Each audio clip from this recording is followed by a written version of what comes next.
আসসালামু আলাইকুম এভরিওয়ান, কেমন আছেন সবাই? আশা করছি সবাই অনেক ভালো আছেন। আলহামদুলিল্লাহ, আমিও আপনাদের দোয়ায় ভালো আছি।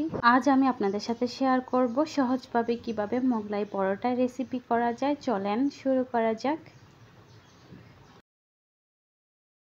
প্রিয় দর্শক, এখানে তো আমি মোগলাই পরোটা করার জন্য দেখেন এখানে আমি পেঁয়াজ কুচি নিয়েছি।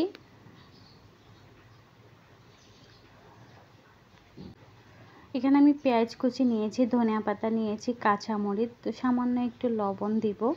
তো লবণ দিয়ে এখানে কিন্তু আমি চিলি ফ্লেক্সও ব্যবহার করব। আর বন্ধুরা, আজকে আমার ভিডিওটা একটু লম্বিভাবে হয়ে গিয়েছে, আসলে আমি খেয়াল করি নাই। তো এই তো বন্ধুরা, প্লিজ আপনারা একটু দেখে নেবেন কিভাবে আমি সহজভাবে মোগলাই পরোটা রেসিপি করতেছি। তো দেখেন এই তো আমি ভালো করে মিশিয়ে নিলাম। তো এখন আমি এর মধ্যে আপনারা চাইলে দুটো ডিম দিয়েও করতে পারেন। আমি একটি ডিম দিয়ে এটা তৈরি করে নিব বন্ধুরা। তো দুইটা ডিম দিলে, যেহেতু একটাই মোগলাই পরোটা বানাবো, তো পুরোটা একটু বেশি ঘন হয়ে যাবে, তো চারিদিক দিয়ে পড়ে যাবে। তো সে কারণে আমি একটি ডিম দিলাম। আর এখানে কিন্তু আমি দুটো কোয়েল পাখির ডিমও দিব। তো এই তো দেখেন আমার হাতে কিন্তু দুটো কোয়েল পাখির ডিম আছে। আর কোয়েল পাখির ডিমের চামড়া কিন্তু একটু শক্ত টাইপের হয়। তো এই তো দেখেন,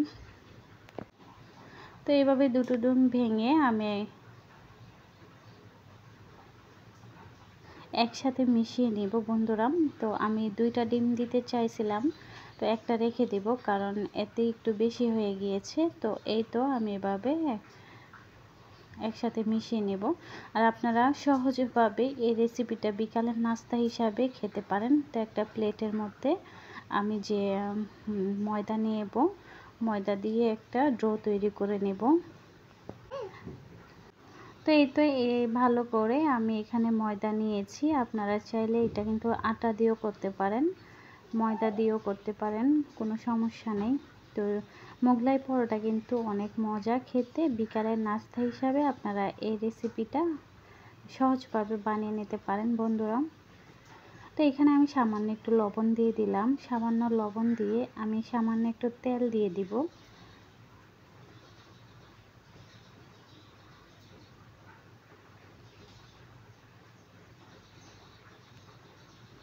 আর আমি মোগলাই পরোটা বাচ্চাদের জন্যই বানাচ্ছি বিকালের নাস্তা হিসাবে। তো সামান্য একটু পানি দিয়ে এটা আমি একটা সুন্দর করে আলতো আলতো করে একদম মাখিয়ে নিব।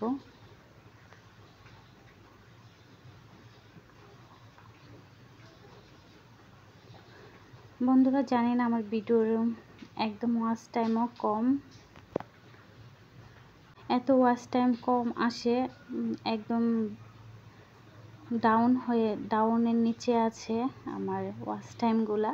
তো দেখেন একটা রুটির আকৃতি করে আমি একটা রুটি বানিয়ে নিলাম। আর রুটিটা কিন্তু একদম পাতলা হবে না, একদম বেশি ভারীও হবে না, ওজন মতো রাখতে হবে। তো এই তো দেখেন আমি একটা লম্বা করে রুটির আকৃতি করে গোল করে রুটি বানিয়ে নিলাম। তো এই তো দেখেন আপনাদেরকে তৈরি করে নিলাম বন্ধুরা। তো এই তো দেখেন আমি এর মধ্যে এখন যে ডিমটা তৈরি করে রেখেছিলাম সেটা এখন এখানে দিয়ে দিব। আর আসলে আমার ভিডিওটা লম্বি হওয়ার পরে কেমন জানি, কারণ আমি ভিডিও লম্বি আমার করা হয় না, আজকেরটা ভুলবশত করা হয়ে গিয়েছে। তো বন্ধুরা, এই তো দেখেন আমি এভাবে তো নিয়ে নিচ্ছি ডিমটা। আর অতি সতর্কতার সাথে এটা দিতে হবে, তাহলে সাইড দিক দিয়ে এটা পড়ে যাবে, ভালো লাগবে না, একদম হয়ে যাবে। তো এই তো দেখেন আমি কিভাবে এটা তৈরি করতেছি। যারা মোগলাইয়ের পরোটা সহজভাবে বানাতে পারে না, আজকের রেসিপি তাদের জন্যই। তো প্লিজ যারা ভিডিও দেখবেন সবার ভিডিও ফুল ওয়াচ করবেন, কারণ ফুল ওয়াচ না করলে ভিডিও দেখে লাভ নাই। তো এখানে দেখেন আমি একটা দিয়ে এভাবে এটা আমি উঠিয়ে নিচ্ছি। তো আমি এখন এই তো দিয়ে দিলাম ফ্রাই প্যানে, এটা আমি ভেজে নেব। যারা আমার ভিডিও দেখছেন, আমার ভিডিও যদি আপনাদের কোনো অংশ ভালো লেগে থাকে তাহলে অবশ্যই চ্যানেলটা সাবস্ক্রাইব করতে পারেন। তো এই তো দেখেন এক পাট থেকে ও পিঠ আমি উল্টিয়ে দিলাম, উল্টিয়ে একদম কালারটা মাশাআল্লাহ সুন্দর আসছে।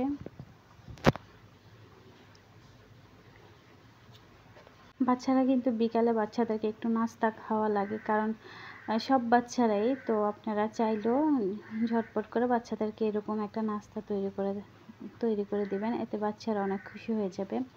বাহিরের মোগলাই পরোটা থেকে বাসায় তৈরি করা খাওয়া অনেক ভালো।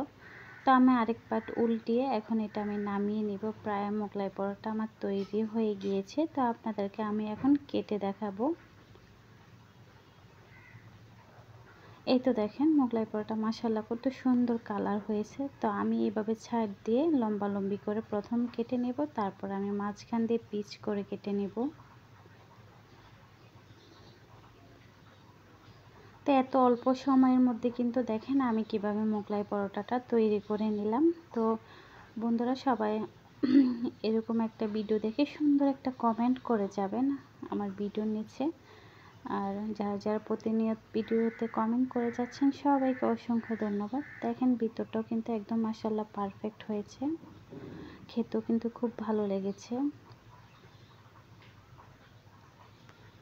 তো সবাই ভালো থাকবেন, সবাই সুস্থ থাকবেন। আল্লাহ হাফিজ।